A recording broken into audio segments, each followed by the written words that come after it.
explica e legitima a desigualdade entre os seres? Seria biológica a fonte da diferença? Houve quem atribuísse a uma origem divina. Alguns pensadores identificaram uma estrutura econômica como geradora de desigualdades. Outros associaram ao esforço individual. Quais os caminhos possíveis para um debate sobre diferenças, privilégios e desigualdades? O que há de mais cruel ainda é que, como todos os progressos da espécie humana a afastam sem cessar de seu estado primitivo, quanto mais acumulamos novos conhecimentos, tanto mais nos privamos dos meios de adquirir o mais importante de todos, o qual consiste, num certo sentido, em que a força de estudar o homem é que nos tornamos incapazes de o conhecer.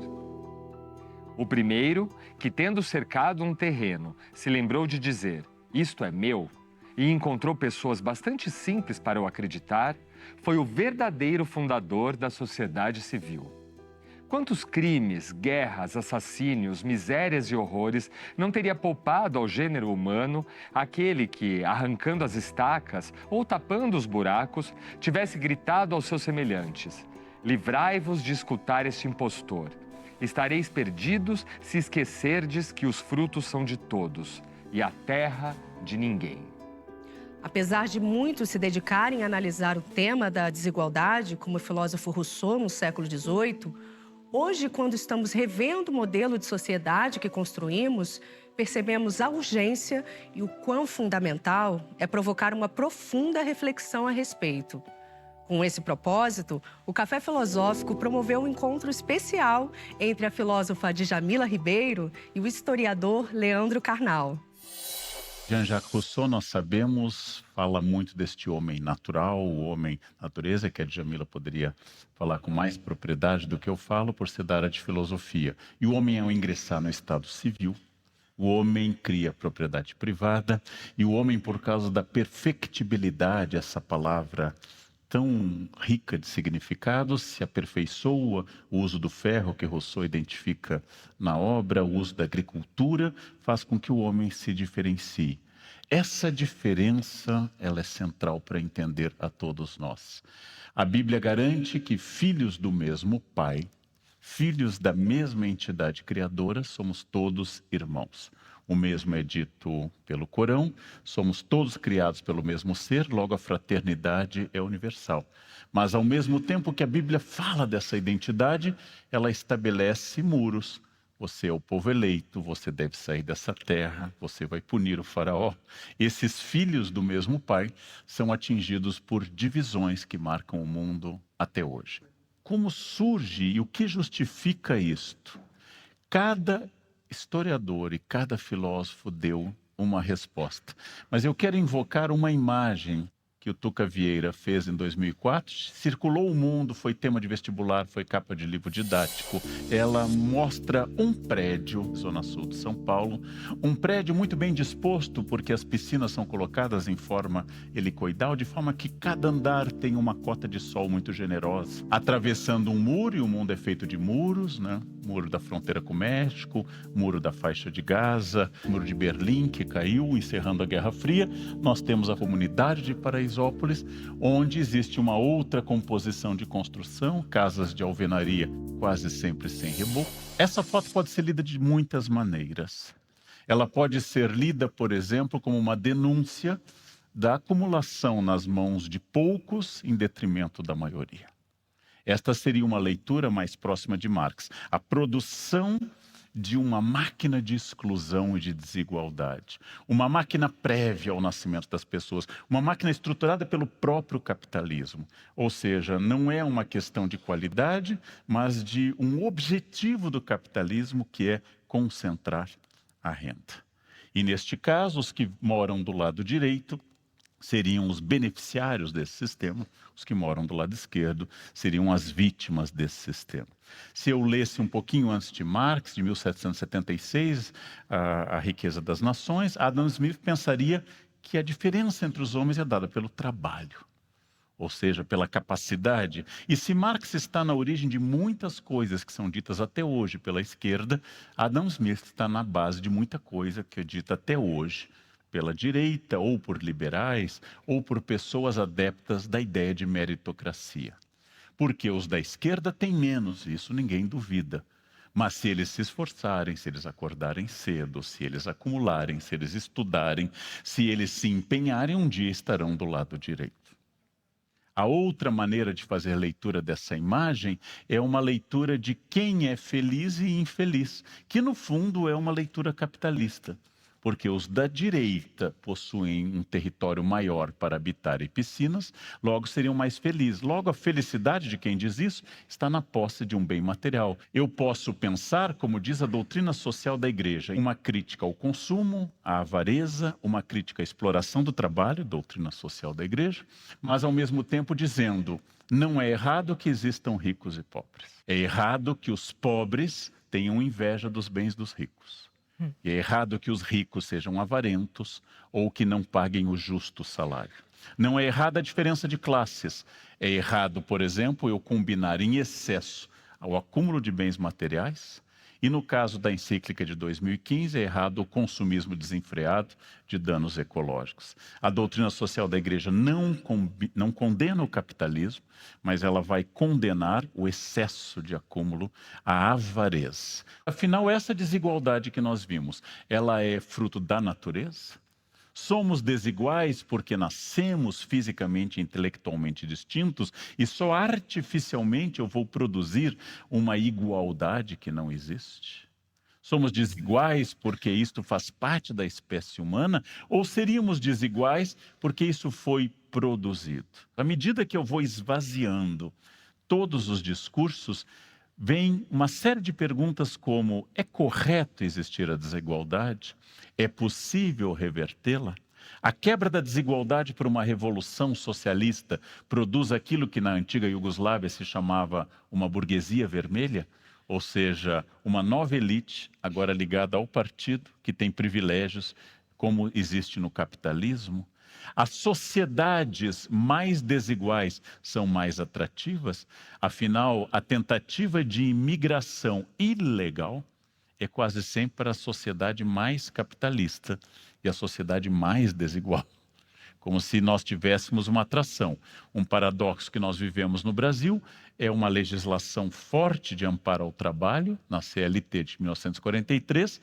Os Estados Unidos praticamente não têm legislação de proteção ao trabalho, e os trabalhadores, ao invés de permanecerem sob a proteção da legislação, querem fugir para um lugar onde não há essa proteção da legislação. São contradições para provocar. O nosso objetivo aqui não é dar uma resposta, nem orientar para um lado, mas provocar este pensamento. A desigualdade é desejada por Deus? Jesus disse uma vez claramente, quando falaram de pobres, disse: pobres sempre os tereis. Esse debate é muito importante, porque eu vou ter que decidir o que Deus pensa sobre a desigualdade, o que os filósofos pensam sobre a desigualdade, se a desigualdade pode ser superada, que é outra questão, se a desigualdade é um dado natural das coisas, ou se, como advertiu Paulo Freire, se eu não fizer uma educação libertadora, o que acontece é que o oprimido deseja se tornar opressor. Instaurar o chamado reino messiânico, a terra sem males dos indígenas, a etapa comunista de Marx, instaurar esse paraíso é possível e, afinal, toda a nossa vida é sempre o conselho da formiga, contrário à cigarra, tomando a velha fábula de La Fontaine. Estude para ser alguém, acumule para ser alguém. Quem trabalha, produz, tem. Quem não trabalha, não tem. Como se eu justificasse do ponto de vista moral o trabalho, como Adam Smith queria, o trabalho a partir de uma perspectiva de instauração de uma ordem perfeita. E esta ordem é perfeita para quem? Todo o esforço da meritocracia, da autoajuda financeira ou de qualquer coisa que dirija as pessoas, digo, se você pensar acontece, se você fizer surge, se você se empenhar será instaurado o novo reino para isso. A quem interessa esse discurso? Interessante que o Leandro trouxe a questão, essa citação, né, do Rousseau, falando da questão da propriedade privada. E aí, quando a gente pensa a partir de teóricas, né, de mulheres, e que vão pensar as desigualdades pela questão do gênero, do sexo, Olympe de Gouges, por exemplo, ela foi uma contemporânea de Rousseau, ela foi guilhotinada depois, né, pela Revolução, e na Declaração dos Direitos da Mulher e da Cidadã, ela vai justamente fazer essa crítica ao Rousseau, que não levou em consideração a questão da mulher, que obviamente era, né, oprimida pelo patriarcado. E se a gente vai pensar também em Simone de Beauvoir, no Segundo Sexo de 1949, vai refletir sobre o que a gente pode chamar de uma filosofia da condição feminina, vai fazer uma crítica, inclusive, a muitos filósofos do cânone que não levaram também em consideração a mulher como o sujeito pensado a partir de si mesma. Então, ela vai fazer a crítica de que a mulher ela é pensada sempre em oposição ao homem e colocada nesse lugar do outro, no lugar de não humanidade, sempre como se fosse a oposição do homem, o homem sujeito, mulher objeto. E assim por diante. Ela vai fazer crítica a grandes nomes, como Aristóteles, que obviamente é um grande nome, todo mundo que estuda filosofia política vai estudar Aristóteles, não é essa a questão, mas ela vai fazer a crítica em relação ao que Aristóteles disse sobre as mulheres, né? Que as mulheres sofriam de um certo defeito natural.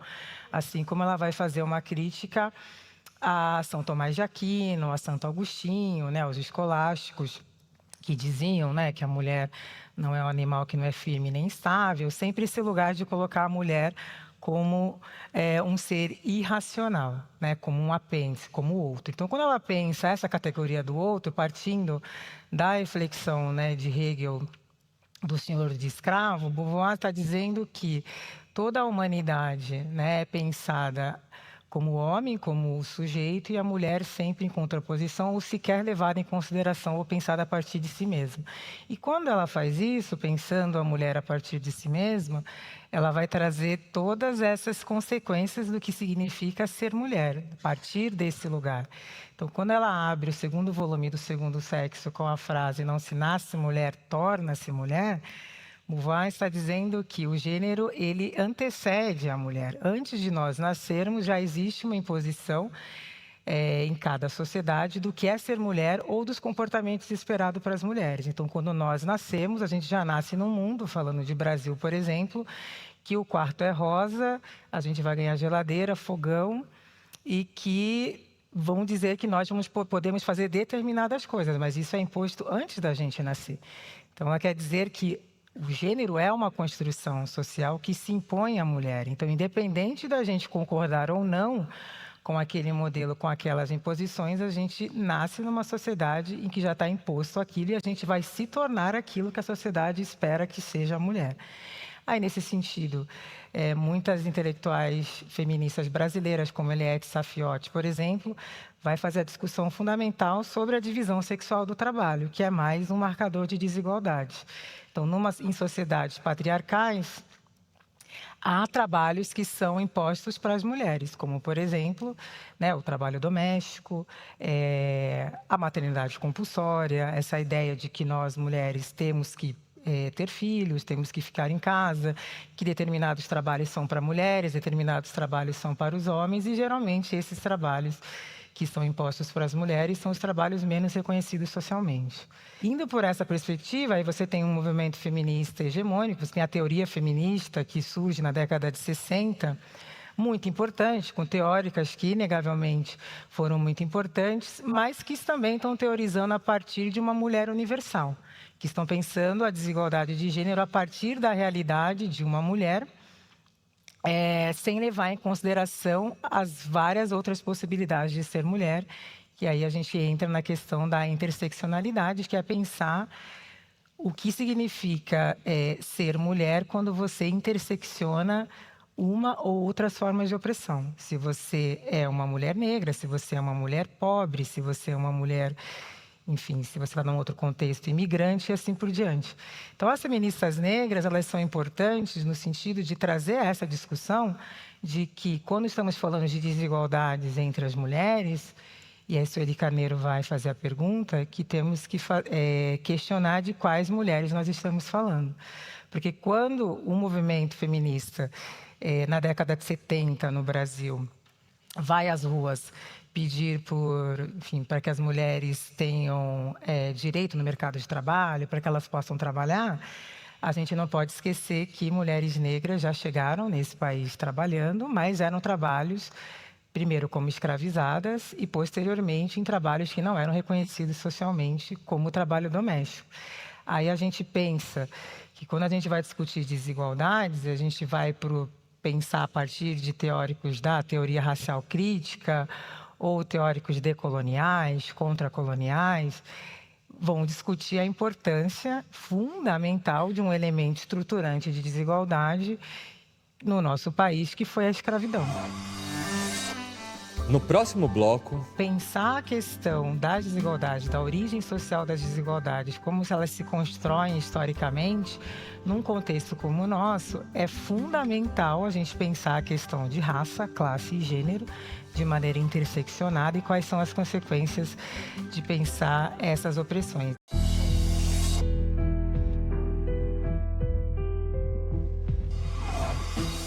Nosso país se fez a partir de uma enorme desigualdade. O comércio de pessoas de forma brutal, forçada e não remunerada.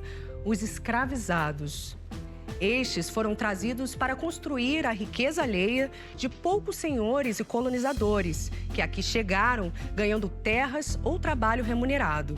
além da desigualdade social de um mundo escravocrata, o patriarcado imperou e segue imperando em muitos lugares e culturas, criando ainda mais desigualdades, com a divisão sexual do trabalho, relegando a mulher a um lugar sempre inferior. O retrato do Brasil de hoje reflete esse país do passado. A escravidão, que foi a base da economia no Brasil durante quase 4 séculos, ela é um fator determinante para a construção das desigualdades, uma vez que pessoas negras trazidas forçadamente de África para o Brasil e para as Américas, de maneira geral, elas eram mãos de obra, objetos, e houve todo um processo de comercialização de gente. Então, muitos teóricos pós-coloniais, decoloniais, vão dizer que, na verdade, o capitalismo é uma consequência do colonialismo, porque nós estamos falando de pessoas que eram comercializadas, e isso também gerava dinheiro para os senhores de engenho, e essas pessoas trabalhavam forçadamente sem ter nenhum tipo de remuneração, o que faz com que esses senhores de engenho tenham um grande acúmulo de capital durante muito tempo, explorando a mão de obra escravizada. Essa foto que o Karnal nos mostrou, que é uma foto bem emblemática e forte, característica de uma sociedade como a nossa desigual, essas pessoas que estão do outro lado do muro, essas pessoas majoritariamente, elas são negras. Essa pobreza no Brasil, ela tem cor. E é importante pensar a questão de classe num país como o nosso, a partir de uma perspectiva interseccional, né, de raça e de gênero. Porque se pensamos, quando falamos em classe trabalhadora, e a Simone de Beauvoir, no 3º capítulo do 1º volume do Segundo Sexo, quando ela vai fazer uma crítica ao materialismo histórico, claro que ela reconhece toda a contribuição fundamental do marxismo, mas ela vai dizer também que o gênero é um elemento fundamental para a gente pensar a classe trabalhadora, que classe trabalhadora não é uma massa abstrata.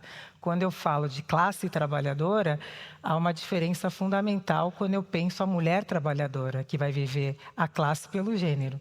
Assim, quando eu vou falar da mulher negra que vive o seu gênero também pela raça, quais são as consequências dessas intersecções? Então, Bell Hooks, nos Estados Unidos, Kimberlé Crenshaw, que cunham o conceito de interseccionalidade em 1989. E no Brasil, Lélia Gonzalez foi uma figura fundamental para pensar a questão da interseccionalidade. Porém, Lélia Gonzalez, ela estava produzindo em português brasileiro. Então, muito do pensamento de Lélia Gonzalez não foi traduzido e internacionalizado. Então, muito do que a gente sabe sobre interseccionalidade vem muito dos Estados Unidos. Porém, Lélia Gonzalez já estava pensando o conceito de interseccionalidade no início dos anos 80.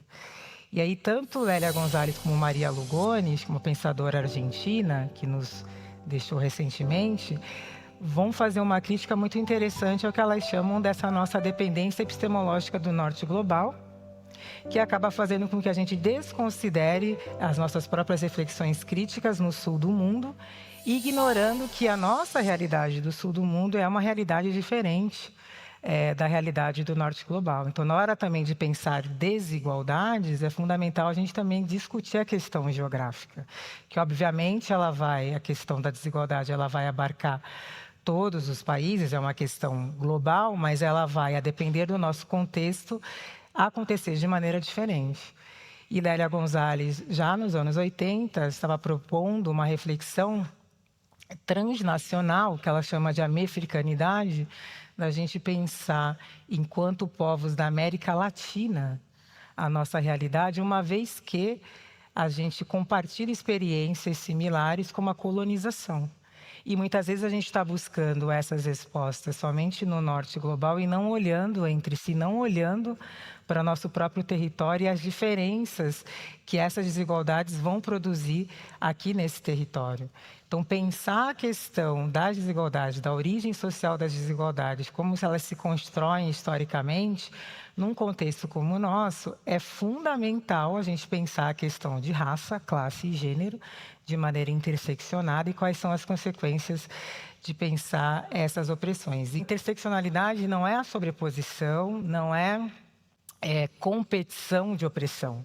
E aí, um texto que eu considero fundamental para a gente entender a interseccionalidade, que também acaba não sendo internacionalizado, porque essa autora também é brasileira, que foi Luísa Bairros, no seu trabalho Nossos Feminismos Revisitados, ela vai dizer que é tão somente a gente refletir que as mulheres negras vão vivenciar gêneros de formas diferentes das mulheres brancas.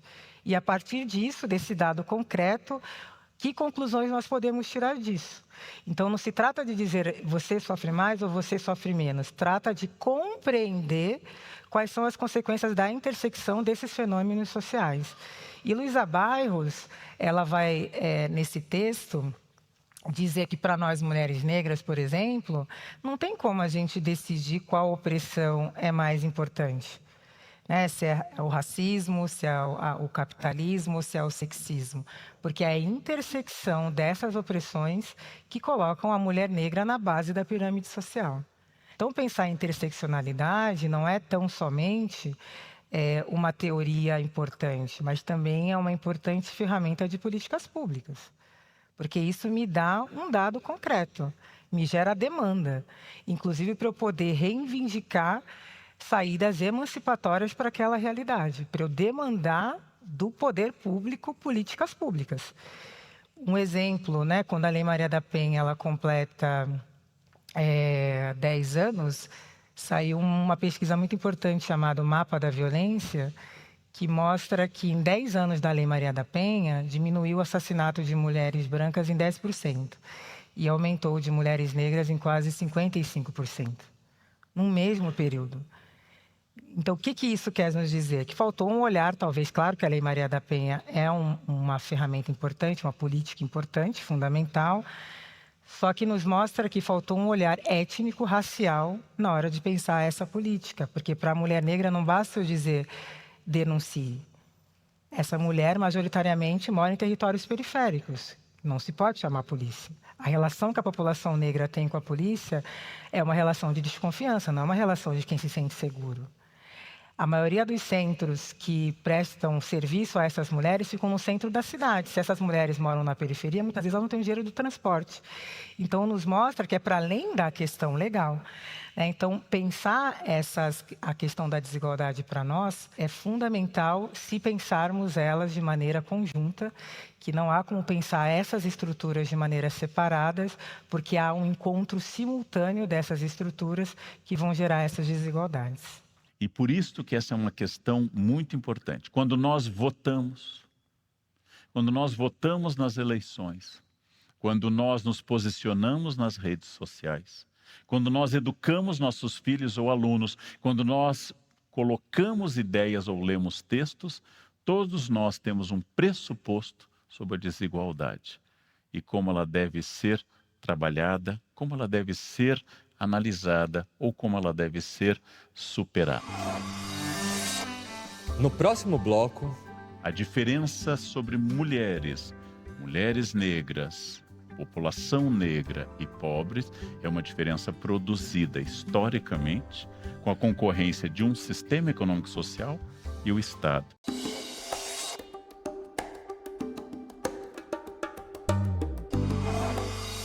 Maria, Maria, é o som, é a cor, é o suor. É a dose mais forte e lenta de uma gente que ri quando deve chorar e não vive, apenas aguenta. Mas é preciso ter força, é preciso ter raça, é preciso ter gana sempre. Quem traz no corpo a marca, Maria, Maria, mistura a dor e a alegria.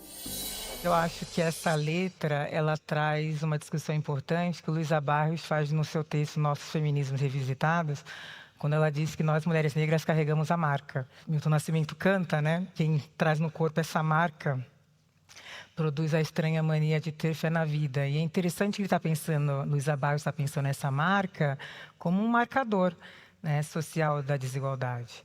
Essa marca que traz no seu corpo a história do colonialismo no nosso país, a história do sexismo no nosso país, a história da exploração da mão de obra. É importante a gente refletir quais são os significados dessa marca e não cair num discurso, muitas vezes, que a gente reforça no Brasil, porque foi um país que, durante muitos anos, reforçou o mito da democracia racial, essa ideia romântica que o Brasil não seria um país racista, de que essa marca ela não seria importante para pensar o Brasil, uma vez que nós somos todos mestiços. E Kabengele Munanga foi um autor muito importante para refutar esse mito da democracia racial. No seu trabalho As Ambiguidades do Racismo à Brasileira, ele vai falar que o brasileiro ele nega o racismo mesmo quando pego em flagrante, que é capaz de ele dizer que a vítima que é complexada ou que ele não é racista, porque justamente nega essa marca, né, do último país das Américas a abolir a escravidão, mas que depois, no pós-abolição, no período que nós chamamos de industrialização do Brasil, vai negar a existência do racismo. Isso atrasou demais o avanço da criação de políticas públicas para o enfrentamento do racismo, porque por que se iam pensar políticas de enfrentamento ao racismo se ele não existe? Então, essa marca, ela precisa não somente ser dita, pensada, falada, mas reconhecida. Porque se o Estado brasileiro não reconhece a existência do racismo, por que vai criar políticas públicas de enfrentamento ao racismo? Interessante notar que o Brasil só foi considerar, o Estado brasileiro somente considerou que a escravidão foi um crime contra a humanidade no documento que o Brasil é signatário da Conferência de Durban em 2001. Interessante também notar que no pós-abolição, quando há o incentivo da vinda dos imigrantes europeus para o Brasil para cumprir o que nós chamamos de política do branqueamento, porque acreditava-se que se deveria branquear a população, interessante notar que muitos desses descendentes de europeus, eles receberam terras do Estado brasileiro, que nós chamamos de colônias, né? Colônias alemãs, colônias português, italiano, né? E depois, décadas depois, quando finalmente o Estado brasileiro reconhece a existência do racismo, quando os intelectuais negros, movimentos negros no Brasil vão lutar por políticas de cotas, porque a marca importa e a marca produz desigualdades, muitos desses descendentes de europeus que os seus ancestrais receberam terras foram contra, se esquecendo que essa cessão de terras do Estado brasileiro pode ser considerado, que muitos intelectuais consideram, como um dos primeiros atos de ação afirmativa do Estado brasileiro. Então, a falta da consciência do nosso contexto, a falta da consciência dessa marca, de como essa marca é produzida, de como de entender a origem sociais das desigualdades, leva a essa alienação que muitas vezes faz com que essas pessoas reproduzam as lógicas e sejam contra avanços que seus próprios grupos receberam. Interessante acompanhar o raciocínio da Djamila, porque exatamente o que nós desejamos aqui é trazer esta característica da polifonia. Eu, por tradição de historiador e possivelmente pela minha origem de classe média, de origem alemã, criada em cidade do interior, católico, possivelmente quando eu faço um recorte da história, eu vou para Rousseau. eu vou para Marx, eu vou para a Bíblia, e peguei um fotógrafo da Folha de São Paulo. A Djamila foi para a escravização forçada, para a mulher, para as diferenças de cruzamento, de interseccionalidade entre misoginia, entre racismo e outros. E é exatamente essa a riqueza da diversidade, porque eu falo a partir de um ponto de vista, que é a vista a partir de um ponto. Eu falo essa vista a partir de um ponto em que, quando eu vou pensar o feminismo, eu vou pensar Simone de Beauvoir e Betty Friedan. E ela traz uma lista grande e rica de feministas negras que acrescentam ao feminismo clássico, branco, seja europeu ou norte-americano, um traço completamente distintivo. Então, a Djamila identifica, em primeiro lugar, a produção histórica de uma desigualdade através do maior comércio moderno, que é o comércio de seres humanos. Se a escravidão era um dado que existia já em comunidades africanas há muito tempo, ela era local e nunca foi a base de uma produção econômica. Agora, a partir da introdução de navegações europeias sobre a África, nós tivemos a extensão a um imenso negócio. As maiores fortunas do período colonial quase sempre estão nas mãos de traficantes de seres humanos. E a partir deste dado, a posição da Djamila respondendo à dúvida de Rousseau, a Djamila vai a Genebra e diz: olha, Rousseau, é histórico, é produzido. É uma máquina de produção de desigualdade através de navios tumbeiros, de escravização de seres humanos e da impossibilidade de educação e de cessão da base do poder colonial, que é a terra. E quando você passa a importar imigrantes suíços, 1817, Nova Friburgo, alemães, 1824, italianos a partir de 1875, japoneses a partir de 1908, você passa a dar a eles terras e trabalho, leva o imigrante, nem sempre tratado com simpatia, mas leva o imigrante até a hospedaria dos imigrantes. Depois o leva de trem para o interior. Algumas vezes oferece trabalho e outros oferece terras. Você está fazendo com os brancos de várias origens o que nunca foi feito com a maioria da população brasileira, que é negra. O que significa isso? Produz-se institucionalmente uma desigualdade. Aquele que ganhou terras do Estado brasileiro e que constituiu sua agricultura com muito esforço, claro, com muito trabalho, muitos acusando de não terem recebido mais apoio, ele vai olhar para aquele que nunca ganhou a terra e nunca teve acesso à educação e vai achar que este não tem a disciplina do trabalho, não tem a dedicação, não tem uma vontade de progresso e vai se sentir superior. A diferença sobre mulheres negras, população negra e pobres é uma diferença produzida historicamente com a concorrência de um sistema econômico e social e o Estado. Logo, isso embasa a posição da Djamila, que é: se o Estado ajudou a produzir essa diferença, o Estado tem responsabilidade de ajudar a superá-la, e a Djamila clamou por políticas públicas. Ou seja, ela abandona a postura liberal e diz: para superar essa situação, precisamos de políticas públicas. No próximo bloco, nós somos seletivos com os valores das vidas do grupo A e B. Nós somos seletivos com guerras. Nós nos comovemos com algumas guerras, esquecemos de outras.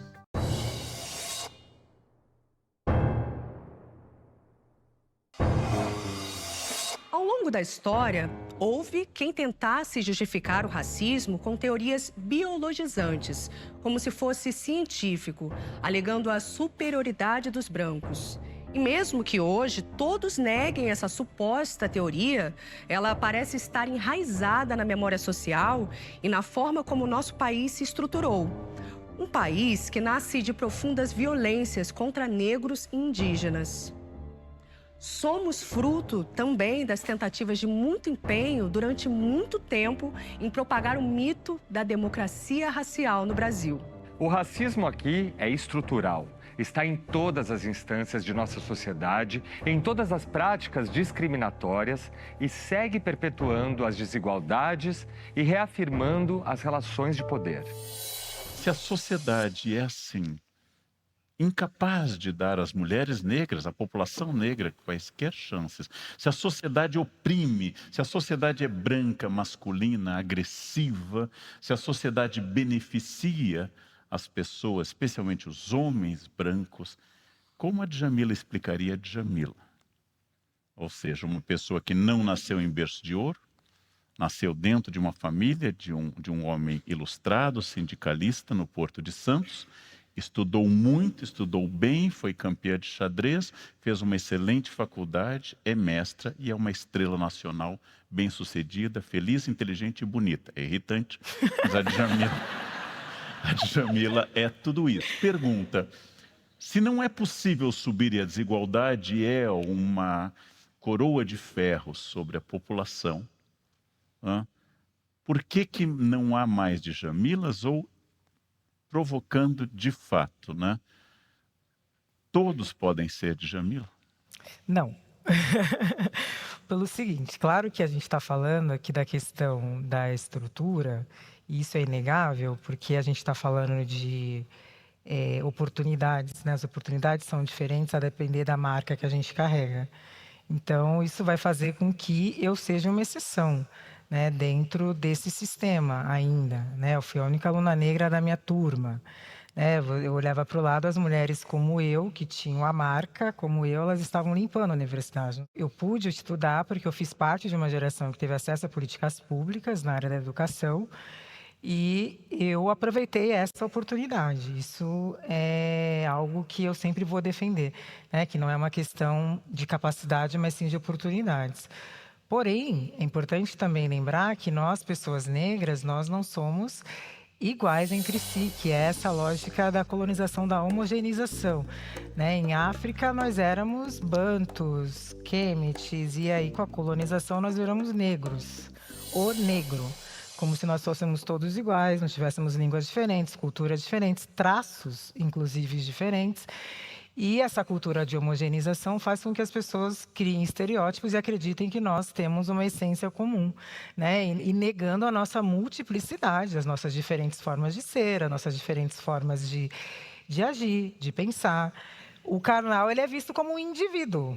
Eu sou vista como uma massa como todo mundo. Então, John Scott, que é uma autora que eu gosto muito, ela vai falar que o indivíduo é a pessoa que parte de um grupo privilegiado, que sempre partilhou da noção de humanidade, no caso o homem branco, ele é tratado como um indivíduo.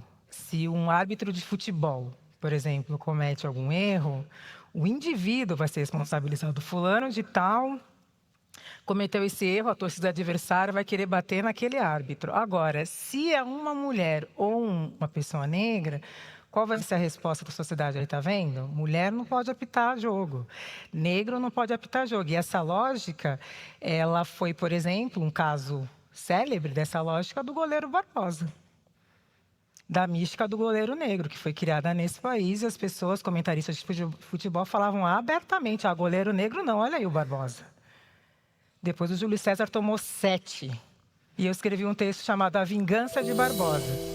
Em 1950, no final da Copa do Mundo entre Brasil e Uruguai, no Maracanã, além da derrota, o Brasil criou um estereótipo, o de que negro não podia ser goleiro.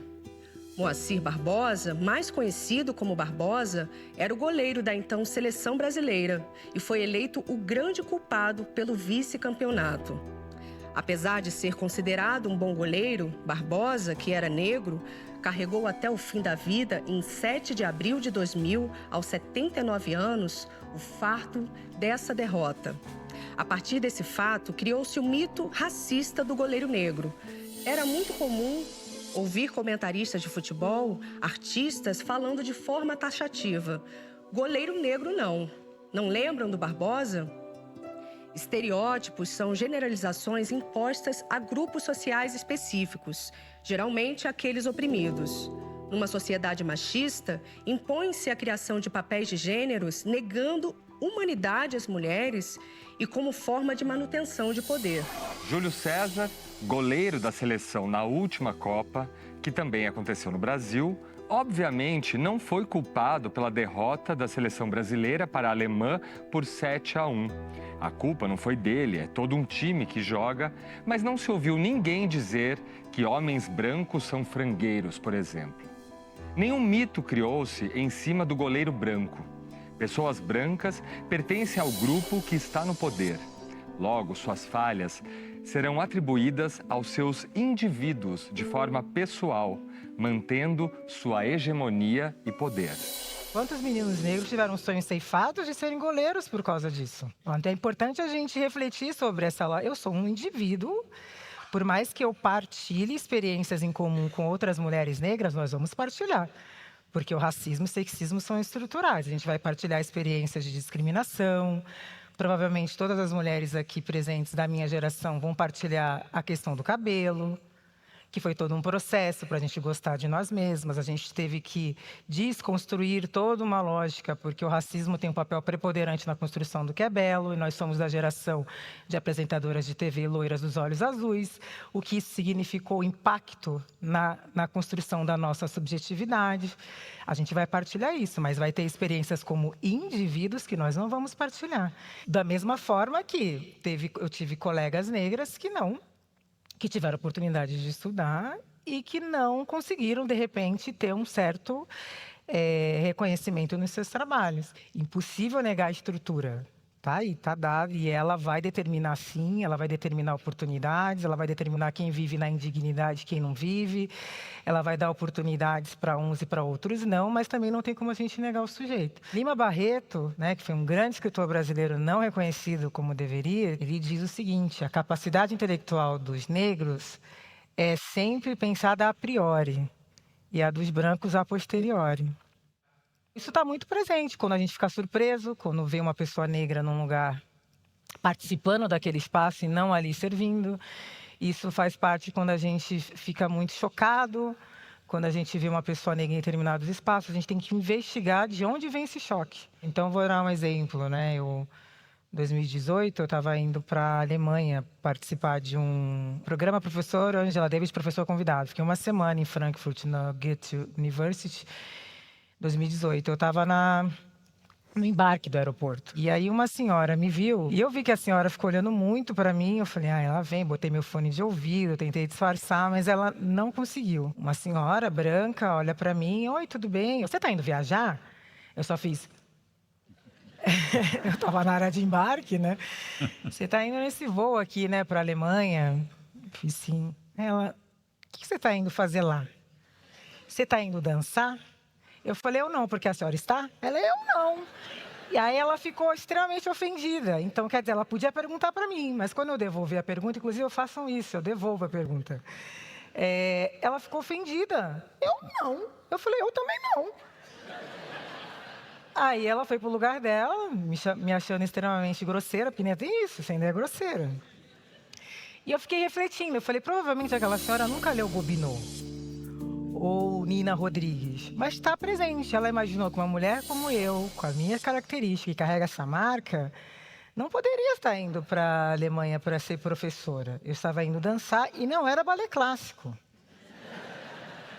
E não teria problema nenhum se eu estivesse indo dançar samba, nenhum. O problema é achar que mulheres como eu só podem ir nesse lugar, é me fixar nesse lugar. Inclusive, eu amo samba, adoro escola de samba, é um grande patrimônio do nosso país, mas ela achou que eu só poderia ir, então ela me ligou ao corpo. E isso está presente, isso é na nossa sociedade, a forma como nós enxergamos as pessoas negras. De onde que isso vem? Né? Então, a gente tem que refletir que vem desse lugar, né, de ligar as pessoas negras à força física como uma maneira de justificar a escravidão. Né? Eles não são intelectualmente desenvolvidos como a gente, logo eles podem ser mão de obra escravizada. E isso foi utilizado como teoria para justificar a escravidão. Então, é fundamental a gente pensar e seguir refutando o racismo científico enraizado. né, na nossa sociedade, que faz com que a gente o tempo todo olhe as pessoas negras como preguiçosas, sendo que as pessoas negras foram as que construíram as riquezas desse país. Como é que as pessoas negras são preguiçosas? As mulheres negras vai nas periferias 4 horas da manhã, estão no ponto de ônibus, esperando o ônibus para ir trabalhar, para sustentar suas famílias. São os grandes arrimos de família. A maior parte das pessoas que, na pobreza, que sustentam suas famílias, são mulheres negras. De onde as pessoas tiram que essas pessoas são preguiçosas, né? A gente está falando aí de acesso à oportunidade, de toda uma construção que fixa as pessoas negras nesse lugar. E não é porque eu sou a Djamila que eu não passo por isso. Eu sou uma mulher negra numa sociedade estruturalmente racista. Mas também te devolvo da mesma forma que não há também vários carnais, no sentido de que mesmo homens que partiram do seu lugar, seus colegas, que partiram do mesmo lugar social que o seu. Você fala muito bem sobre essa questão de ter nascido salvo. Todos provavelmente devem estar salvos, de alguma maneira, mas eles também não são Leandro Carnal. Quando eu disse uma vez publicamente que eu nasci salvo, eu não estou desprezando o fato que há mais de 40 anos eu acordo às 4 da manhã, que eu produzo muito até a noite, que eu trabalho sábados e domingos, que eu passei a infância e a juventude estudando piano, estudando línguas, que eu li convulsivamente durante a maior parte da minha existência e lutei muito para estudar. Eu não estou desprezando o meu esforço. Há muitos outros que fazem esse esforço também. O que eu quero dizer é que a sociedade é naturalmente simpática ao homem branco. Ela é naturalmente inclinada ao homem branco. Se para você existe um déficit ou uma ruptura epistemológica entre o seu vasto saber e a reação de uma senhora leitora de Gobineau sem saber, comigo ocorre exatamente o contrário. As pessoas imaginam que eu saiba mais do que eu sei.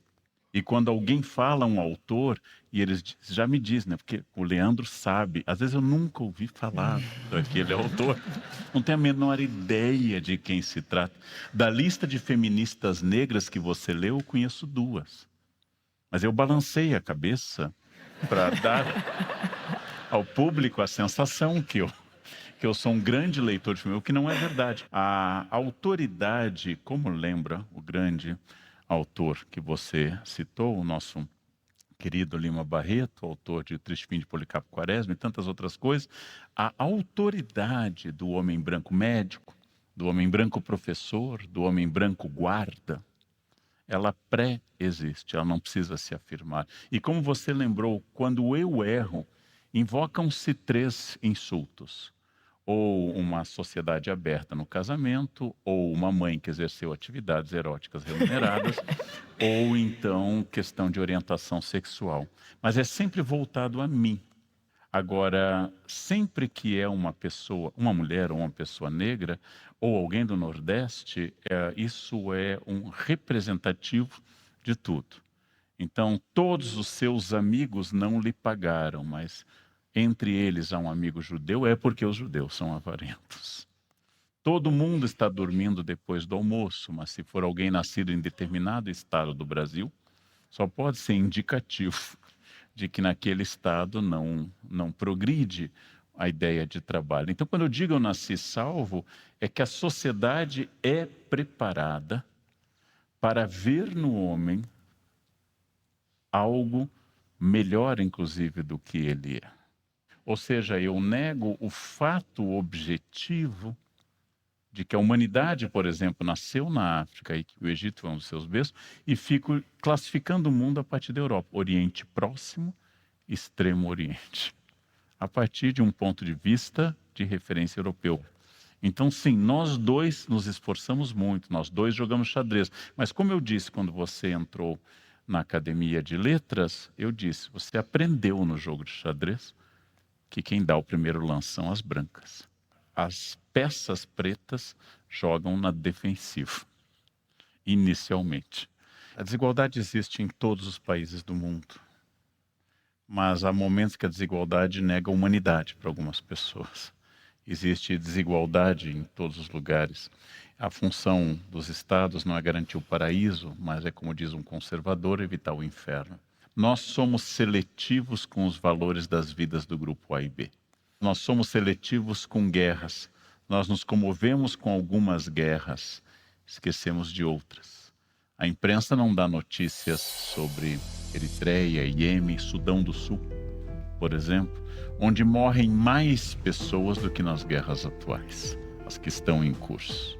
A imprensa se esquece de opressões sobre o grupo Rohingya em Mianmar, a imprensa se esquece de massacres antigos e torna outros massacres centrais. É bom que a gente dê muita importância a esses massacres centrais, mas a pergunta é por que sempre selecionamos do grupo A e B quem são as vidas a lamentar e quais são as vidas que a gente vai se tornando indiferente ao que acontece com elas. Massacres com europeus, atentados em Nova York, assassinatos na França são completamente diferentes da nossa posição quando o mesmo ocorre na África. A minha pergunta central é vida, realmente. Por que é que nós não pensamos uma categoria de vida como valor absoluto e lamentamos a vida quando há uma identidade ou social, ou étnica, ou simplesmente de classe? Inscreva-se no canal do Café Filosófico CBFL no YouTube. E siga nossas redes sociais para mais reflexões. Se a branquitude no Brasil seguir pensando que discutir racismo é só discutir a negritude, a gente não avança. A branquitude precisa se pensar criticamente. O que significa nascer branco numa sociedade como a nossa? Que discutir desigualdade de gênero não é discutir o feminino, é discutir o masculino. Se os homens não discutirem masculinidade, como que eles vão desconstruir essa masculinidade que mata, estupra, num país que é o 5º país do mundo em assassinato de mulheres?